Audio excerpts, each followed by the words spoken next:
Hello everyone, welcome to WoWCast. Today we're going to talk about our next major content update, Guardians of the Dream. And I have two special guests here with me today. Please introduce yourselves. Hi, my name is Taylor Sanders. I'm an encounter designer on the World of Warcraft team. And I'm Ann Stickney. I'm a senior narrative designer on the World of Warcraft team. Thank you guys so much for joining us. What is coming with Guardians of the Dream? Yeah, so Guardians of the Dream is a huge content update. We have a new outdoor zone, the Emerald Dream itself, right, that we're going to be traveling to. We have a new raid.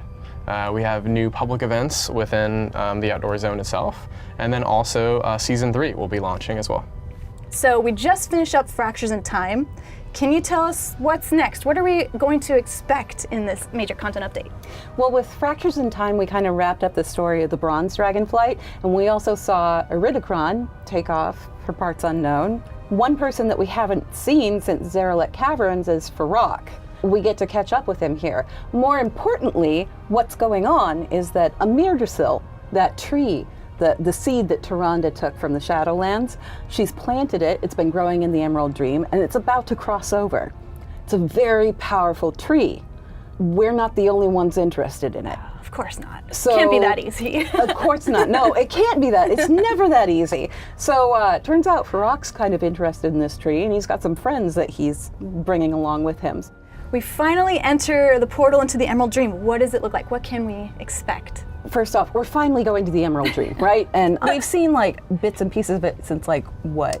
Yeah, since, I don't know, back in, the classic days when the game was first kind of released. Druids. Yeah, with the Druids. Mm-hmm. And then I think more recently, the Emerald Nightmare Raid back in Legion, right? But we've always visited these little pockets. And in Guardians of the Dream, we get to visit like an actual section of the dream. The Emerald Dream itself is a reflection of the wild world. So it's green, it's overgrown, it's beautiful, there's stuff blooming all over the place, but also we aren't the only ones interested in that tree. Farak is there, and he's got some allies with him. So the place is, while part of it is, overgrown, wild, beautiful, blooming, there's also parts of it where Farak's forces have hit this place. It's a war-torn landscape, right? It's not perfect, it's not ideal, but we're there to fix it and make sure that Farak doesn't get what he wants. If you are familiar with lore, we're going to the Eye of Ysera, and it's a place that has been mentioned in lore for a very long time. We've never been there. It's the center of the Emerald Dream. Not literally, figuratively. So the Eye of Ysera focuses on the areas of the dream that are They need the most attention from the Green Dragonflight. And in Guardians of the Dream, it's Amirdrasil. Obviously, we want to help bring this tree from the Emerald Dream into Azeroth. The outdoor area that we have, releasing with our content update is just absolutely gorgeous. The art team has really outdone themselves yet again. And seeing the Emerald Dream in all of its glory, right, as players get to explore finally, like an actual zone that represents sort of all of the incredible sort of artistic influence of the Emerald Dream, and we're going to see tons of great characters that we kind of know and love that are related to the Emerald Dream itself. So within this new zone, there's a new raid. Can you tell us more about the new raid? Yeah, so one of the sort of war-torn places within the Emerald Dream is our new raid, Amirdrasil, the Dream's Hope. This is a 9-boss raid where players get to explore one of the most interesting places within the Emerald Dream. The story here starts at Wellspring Temple, which is sort of a place within the Emerald Dream that's feeding Amirdrasil, this world tree, all of its kind of energy and life force. It's nurturing the tree. It's a very important place to Farak and his designs on the Emerald Dream and what he wants to sort of achieve here.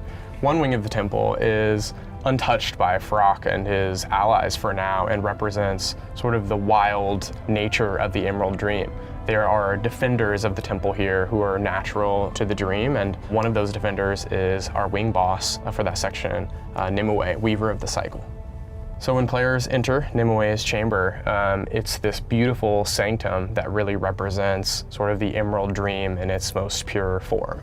On the floor of the chamber, Nimue is ordering the weave of the Emerald Dream itself, sort of represent the act of creating things with the Emerald Dream and defending it and protecting it. In the other wing of our raid, this is a wing that's been destroyed by Farak and his molten allies, right? Smolderon sits at the end of this wing, the Fire Lord himself, and fire has sort of poured through this portal where Farak has brought the Firelands sort of screaming, into the temple itself.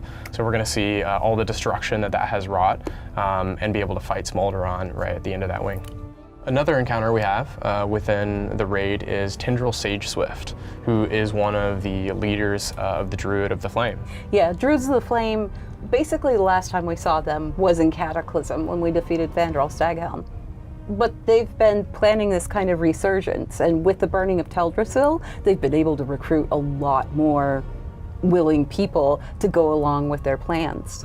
The exciting thing about this encounter is that finally we'll get to Dragon Ride within a raid encounter in Dragonflight. So this is incredibly a cool opportunity to be able to jump on Dragonback with all of your friends that you're raiding with, and pursue Tendril as he sort of like flies around Emir Drasil, right? You're like banking through fireballs and stuff during combat, so it's going to be really exciting to see. Wow, that's amazing.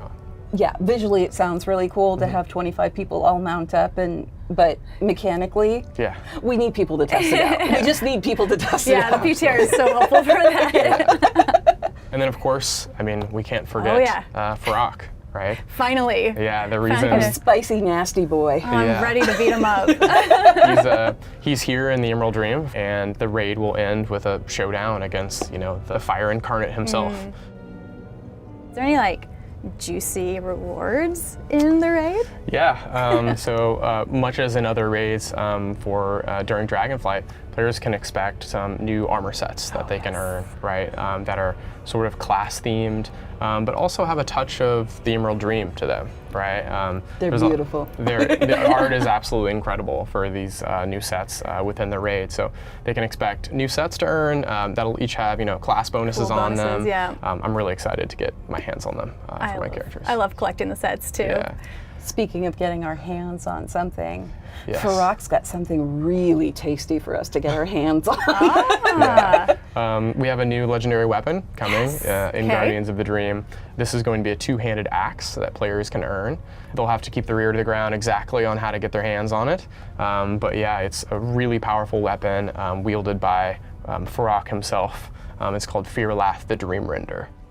We've been listening to feedback from the Embers of Neltharion update, and we hope we can provide something that players really feel like they can earn the axe over time and feel really rewarded for their time in the raid. So we've spoke about the amazing raid and the beautiful zone of the Emerald Dream. What other things can we expect in Guardians of the Dream?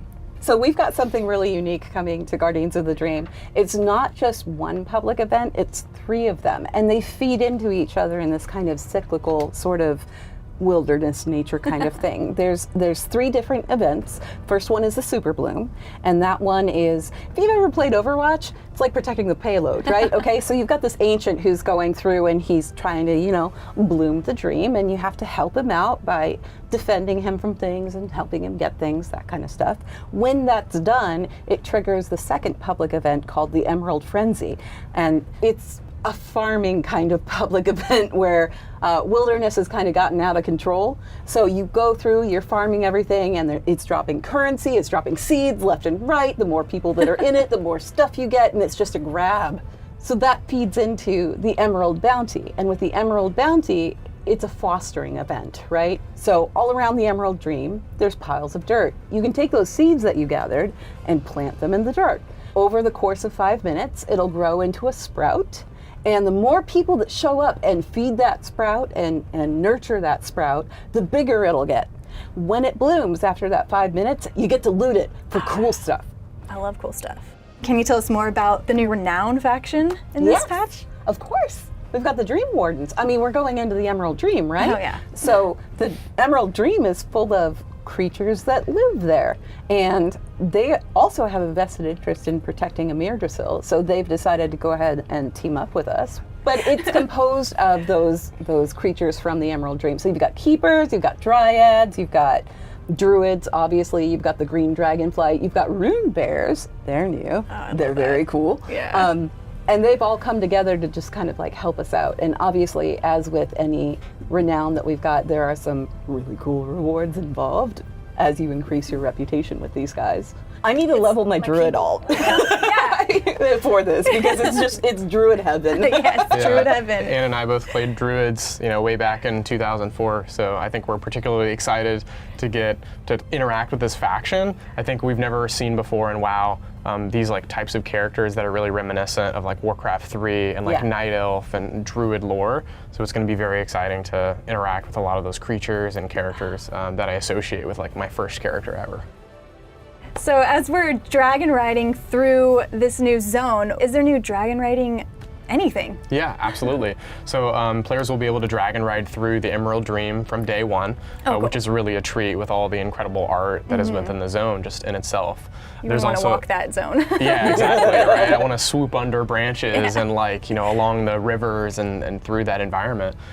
They're also going to be able to collect new glyphs that are hidden around the zone and some new transmog appearances. There's a new dragon riding appearance and a new dragon riding mounts. So there's a lot there for players who are interested in dragon riding and have enjoyed that during Dragonflight. I'm all about collecting customization, especially for my dragons, so I'm super excited about that. Yeah, there's a lot there for players who enjoy that.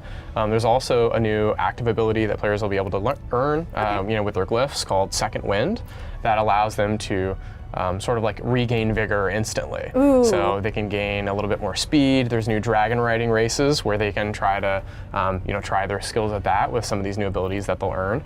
And yeah, we're just excited to see how players enjoy zooming through the skies in the Emerald Dream itself. That sounds handy for that dragon riding encounter too. Yes. So you may want to collect your glyphs right away. Practice, just practice. Yeah, get some practice in. And there's going to be a new season. Can you tell us more about what the season will be? Yeah, absolutely. So Season 3 will start with Guardians of the Dream, and with it becomes a new Mythic Plus map pool. So we have 8 new dungeons that are arriving for players to enjoy in Mythic Plus. Among these are some dungeons that are appearing for the first time in Mythic Plus that we're really excited about. We had our mega dungeon, that players have really been enjoying from the Dawn of the Infinite update, and we're splitting that into 2 separate dungeons for players to enjoy in Mythic Plus. We also have 2 dungeons included in the map pool that really fit the theme of the wild nature of the Emerald Dream. The first is the Everbloom, which we last saw sort of in a challenge mode format, and the second is Darkheart Thicket, which we last enjoyed during Legion. Which has a really druidic theme, right? Yeah. As we sort of like venture into the beginnings of the Emerald Nightmare and that story back at that time. So we're excited to get players in there and see if the routes have changed since the last time they were in those dungeons. For each new season, we like to have a mix of dungeons that are more linear, but also mix that up with dungeons that are more open, like Ataldazar, and Waycrest Manor in a way, to try to keep some variety in there. And players who enjoy routing can have some options, to really like sink their teeth into. There's going to be, of course, Mythic Plus new rewards. Yeah, absolutely. Is there anything else for the new season? Yeah, there'll be a new season of PvP rewards. New cosmetic rewards for players to achieve in battlegrounds and arenas. So work on your gladiator when it comes out. Get that fancy new mount. Absolutely. Yes. So everyone wants to know, when is the PTR going to happen? Yeah, so the PTR will be coming this week. We'll be on the PTR, Anne and I will be running around, and we would like to see players in there with us enjoying the new content that we have. Thank you both so much for hanging out and talking about Guardians of the Dream with me, and thank you everybody for tuning in. We'll see you next time.